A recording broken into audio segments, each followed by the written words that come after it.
Livro Uma Vida com Propósitos, do autor Rick Warren.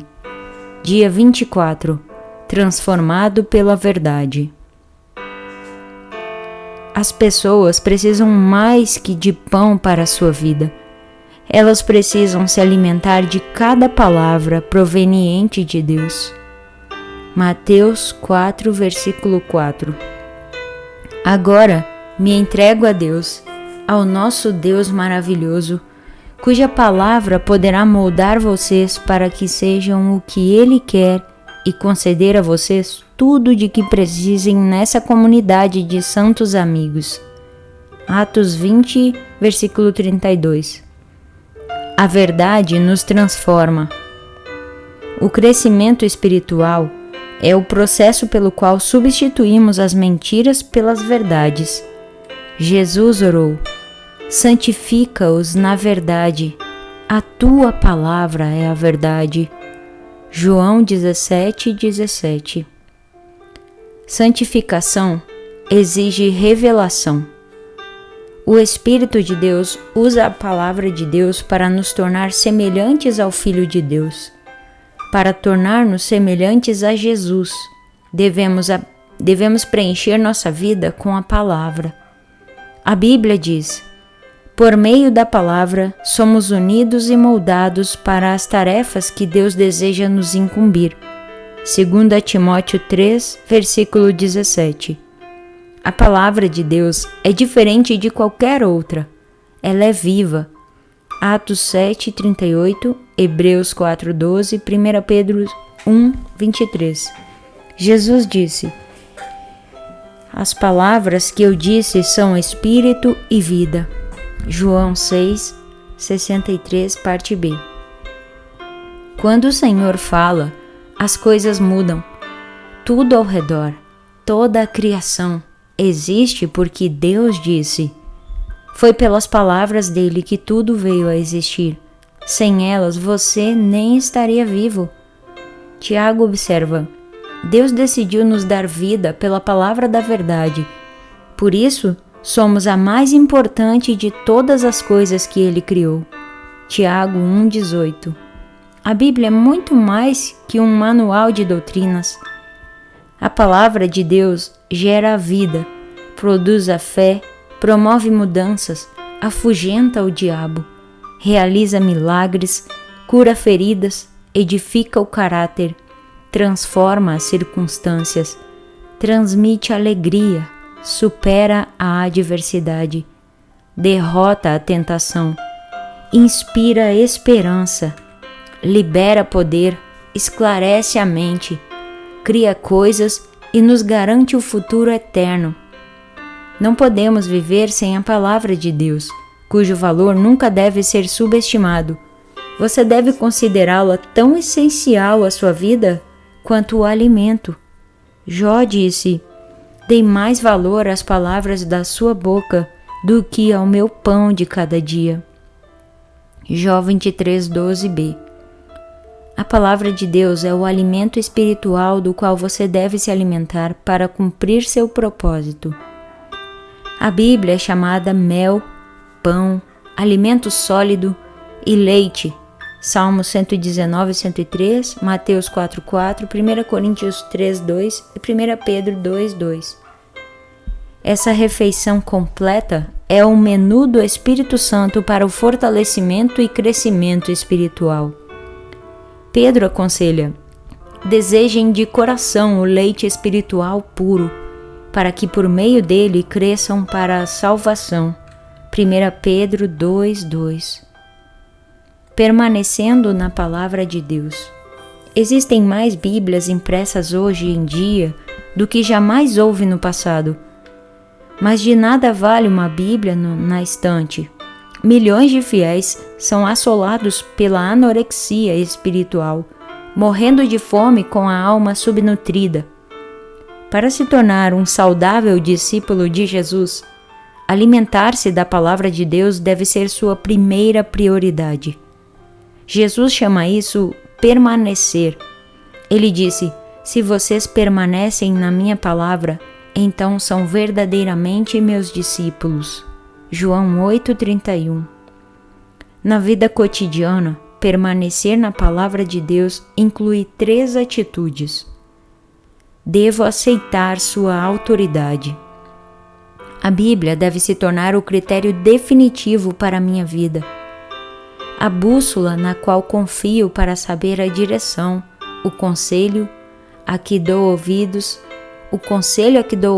para tomar decisões sábias e o parâmetro que utilizo para avaliar todas as coisas. A Bíblia deve sempre ter a primeira e a última palavra em minha vida. O Espírito de Deus usa a palavra de Deus para nos tornar semelhantes ao Filho de Deus. Muitos de nossos problemas ocorrem porque baseamos nossas escolhas em critérios duvidosos. Cultura, todos estão fazendo isso. Tradição, sempre fizemos isso. Razão, isso parece lógico. Emoção, pareceu uma coisa certa. Todos esses critérios foram corrompidos pela entrada do pecado no mundo. O que precisamos é de um critério perfeito que jamais nos aponte a direção errada. Somente a palavra de Deus supre essa necessidade. Salomão lembra: cada palavra de Deus é comprovadamente pura. Provérbios 35a. E Paulo explica que tudo nas Escrituras é palavra de Deus. Tudo nela é útil para ensinar e ajudar as pessoas e para corrigi-las e mostrar-lhes como viver. 2 Timóteo 3,16. Nos primeiros anos de seu ministério, Billy Graham atravessou um período em que lutava com suas dúvidas sobre a veracidade e a autoridade da Bíblia. Numa noite, enluarada, ele caiu de joelhos e disse a Deus que, apesar das passagens confusas que não compreendia, daquele momento em diante depositaria confiança total na Bíblia como a única autoridade para sua vida e seu ministério. Daquele dia em diante, a vida de Billy Graham foi abençoada com um extraordinário poder e eficácia. A decisão mais importante que você pode tomar hoje é estabelecer o que exercerá a autoridade máxima sobre sua vida. Decida que, independente de cultura, tradição, razão ou emoção, você escolhe a Bíblia como a autoridade definitiva para a sua vida. Estabeleça que antes de tomar qualquer decisão, você perguntará: o que a Bíblia diz a respeito? Determine que, quando Deus lhe mandar fazer alguma coisa, você confiará em sua palavra e seguirá em frente. Quer a ordem faça sentido para você, quer não, independentemente de sua vontade. Adote a declaração de Paulo como sua afirmação pessoal de fé. Creio em tudo o que concorda com a lei e no que está escrito nos profetas. Atos 24, 14b. Devo assimilar sua verdade. Não basta acreditar na Bíblia, devemos impregnar nossa mente de seus ensinamentos, de forma que o Espírito Santo possa nos transformar com a verdade. Existem 5 maneiras de fazer isso: receber, ler, pesquisar, memorizar e refletir sobre ela. Primeira, você recebe a palavra de Deus quando a ouve e a aceita sem reservas. A parábola do semeador ilustra como nossa receptividade determina se a palavra de Deus irá ou não criar raízes em nossa vida e dar frutos. Jesus identifica 3 atitudes de rejeição: mente fechada, à beira do caminho; mente superficial, solo pedregoso; e mente distraída, entre os espinhos. Em seguida, adverte: considerem atentamente como vocês estão ouvindo. Lucas 8:18, parte A. Toda vez que sentir que não está aprendendo nada com o sermão ou com seu professor de Bíblia, você deve examinar sua atitude, especialmente em relação ao orgulho. Deus pode falar até mesmo por meio do professor mais enfadonho, se você for humilde e receptivo.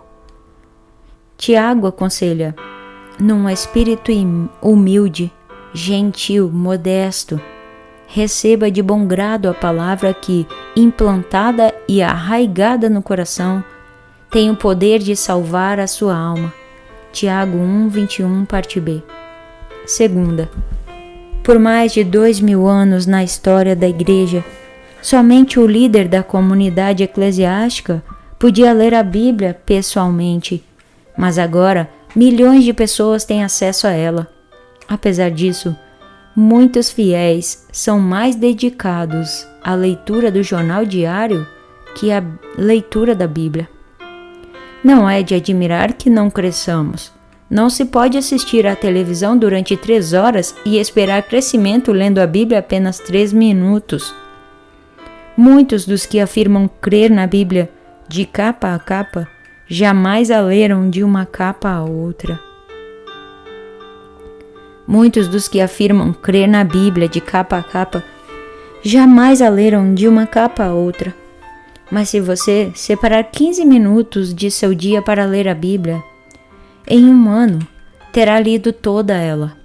Se você eliminar algum programa de televisão de 30 minutos todos os dias e substituí-lo pela leitura bíblica, completará 2 leituras das Escrituras no período de 1 ano. A leitura diária da Bíblia o manterá ao alcance da voz de Deus. Por isso, Deus orientou os reis de Israel a sempre manter por perto uma cópia da lei. Ele deverá guardá-la consigo todo o tempo e lê-la todos os dias de sua vida. Deuteronômio 17:19a. Mas não se limite a mantê-la perto de você. Leia-a regularmente. Uma ferramenta simples, mas de grande auxílio, é um plano de leitura diária da Bíblia. Evitará que você fique saltando de uma parte a outra arbitrariamente, negligenciando outras. Terceira, pesquisar ou estudar a Bíblia é outra forma prática de permanecer na Palavra de Deus. A diferença entre ler e estudar a Bíblia implica 2 atividades adicionais: fazer perguntas sobre o texto e anotar suas impressões. Você não terá estudado realmente a Bíblia se não anotar seus pensamentos no papel ou no computador. O espaço não me permite explicar os diferentes métodos de estudo bíblico, mas existem diversos livros que podem ser de grande utilidade nessa tarefa, incluindo um de minha autoria publicado há algum tempo. O segredo de um bom estudo bíblico consiste simplesmente em aprender a fazer as perguntas certas. Métodos diferentes usam perguntas diferentes. Você descobrirá muito mais se parar e fizer perguntas simples como quem, o que, quando, onde, porquê, como. A Bíblia diz: verdadeiramente as pessoas felizes são as que cuidadosamente estudam a perfeita lei de Deus, a qual as torna livres e continuam a estudá-la. Elas não esquecem o que ouviram, antes obedecem ao ensinamento de Deus. Todos os que fazem isso serão felizes. Tiago 1:25. Quarta, memorizar a palavra de Deus. A sua capacidade de memorizar é uma dádiva concedida por Deus. Você pode achar que tem memória fraca, mas a verdade é que memorizou milhões de ideias, verdades, fatos e imagens. O comum é que você se lembre do que é importante para você. Se a palavra de Deus é importante, você usará seu tempo para memorizá-la. Existem enormes benefícios na memorização de versículos bíblicos. Eles o ajudam a resistir à tentação, tomar decisões sábias, reduzir o estresse, ganhar confiança, dar bons conselhos e compartilhar sua fé com outros. Salmo 119:11, 49, 50, 105. Provérbios 22:18 e Jeremias 15:16 e 1 Pedro 3:15. A memória é como um músculo. Quanto mais a exercita, mais forte ela se torna, e memorizar as Escrituras ficará cada vez mais fácil. Comece selecionando alguns dos versículos bíblicos transcritos nesse livro que falaram ao seu coração, escrevendo-os em um pequeno cartão que possa levar sempre com você. Releia o trecho em alta voz durante o dia. Você pode memorizar as escrituras em qualquer lugar, enquanto estiver trabalhando, fazendo exercícios físicos, dirigindo, esperando algo ou na hora de dormir. Os três elementos essenciais para a memorização das escrituras são repassar, repassar e repassar. A Bíblia diz: lembrem-se do que Cristo ensinou e que suas palavras enriqueçam a vida de vocês e os tornem sábios. Colossenses 3:16a. Quinta, refletir sobre a palavra de Deus. O que a Bíblia chama meditação? Para muitos, a ideia de meditar evoca imagens de alguém provocando um estado de consciência neutra, deixando a mente fluir. Isso é exatamente o oposto da meditação bíblica. Meditação é pensamento concentrado. É necessário esforço verdadeiro. Você escolhe um versículo e pondera longamente a respeito dele. Como dito no capítulo 11, se você sabe se preocupar, já sabe meditar. Preocupação é o pensamento concentrado em algo negativo. A meditação tem a mesma característica, mas está voltada para a palavra de Deus, não para algum problema. Não há outro hábito tão eficaz para a transformação de sua vida e para torná-lo mais semelhante a Jesus que a reflexão diária sobre as Escrituras. À medida que utilizamos nosso tempo para contemplar a verdade de Deus, espelhando-nos realmente no exemplo de Cristo, segundo a sua imagem, estamos sendo transformados com glória cada vez maior. 2 Coríntios 3:18. Se você pesquisar todas as vezes que Deus fala em meditação na Bíblia, ficará maravilhado com os benefícios que Ele prometeu aos que dedicam algum tempo para refletir na palavra durante o dia. Um dos motivos pelos quais Deus chamou Davi, homem segundo o meu coração, Atos 13:22, é que Davi tinha prazer em meditar na palavra de Deus. Ele disse: como amo os teus ensinamentos, medito neles o dia inteiro. Salmos 119:97. Refletir seriamente na verdade de Deus é a chave para obter resposta às orações e o segredo para uma vida bem-sucedida. Josué 1:8, Salmos 1, 2 e 3 e João 15:7. Devo pôr em prática os princípios das Escrituras. Podemos receber, ler, pesquisar, memorizar, refletir a palavra de Deus, mas tudo será inútil se falharmos em pô-la em prática. Devemos nos tornar praticantes da palavra. Tiago 1:22. Esse é o passo mais difícil, porque Satanás luta contra ele com muita intensidade. Ele não se importa que você frequente estudos bíblicos, contanto que não pratique nada do que aprendeu. Enganamos a nós mesmos quando presumimos que assimilamos a verdade apenas por tê-la ouvido, lido ou estudado. O fato é que, ocupado em frequentar aulas, seminários e conferências bíblicas, você pode não ter tempo de pôr em prática o que aprendeu. Ou seja, esqueceu-se do que aprendeu enquanto se prepara para o estudo seguinte. Sem a prática, o estudo bíblico é inútil. Jesus disse: portanto, quem ouve estas minhas palavras e as pratica é como um homem prudente que construiu a sua casa sobre a rocha. Mateus 7:24. Jesus também destacou que as bênçãos de Deus provêm da obediência à verdade, mas não apenas por conhecê-la. Ele disse: agora que vocês sabem estas coisas, felizes serão se as praticarem. João 13:17. Outra razão que nos faz evitar a aplicação pessoal da palavra de Deus é a possibilidade de que isso seja difícil, até mesmo doloso. doloroso. A verdade vai libertá-lo, mas no começo poderá fazê-lo sentir-se miserável. A palavra de Deus expõe nossas motivações, aponta nossas faltas, repreende nosso pecado e espera que nos transformemos. A palavra de Deus expõe nossas motivações, aponta nossas faltas, repreende nosso pecado e espera que nos transformemos. Faz parte da natureza humana resistir a mudanças. Por isso, a prática da palavra de Deus é uma tarefa difícil. Essa é a razão de ser tão importante discutir com outras pessoas como aplicar seus ensinos à própria vida. A verdade vai libertá-lo, mas no começo poderá fazê-lo sentir-se miserável.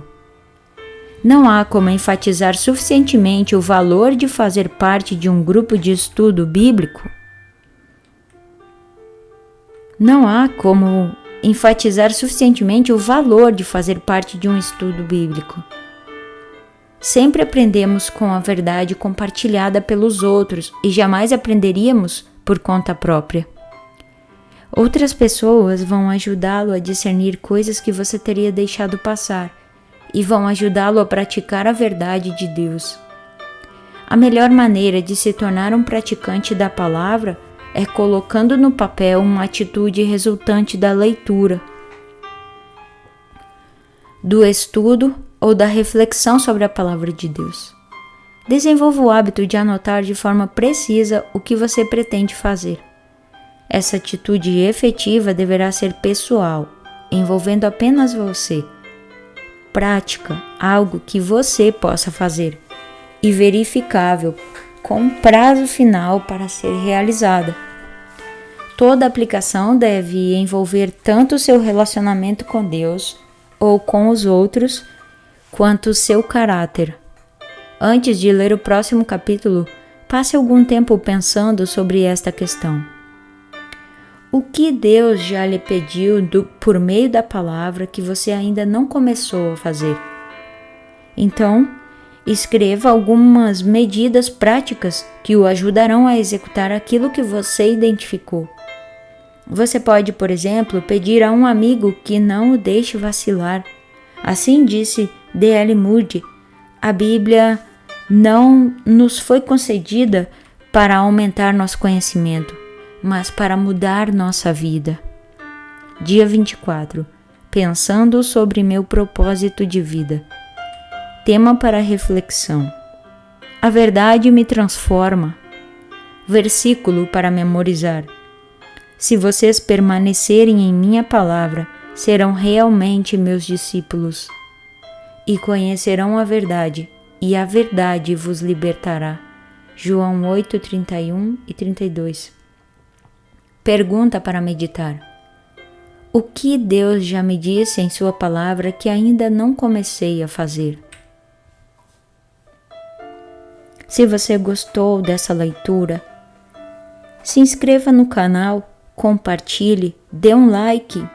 Assim você contribuirá para que esse projeto cresça e para que alcancemos outras pessoas. Paz e força de Cristo.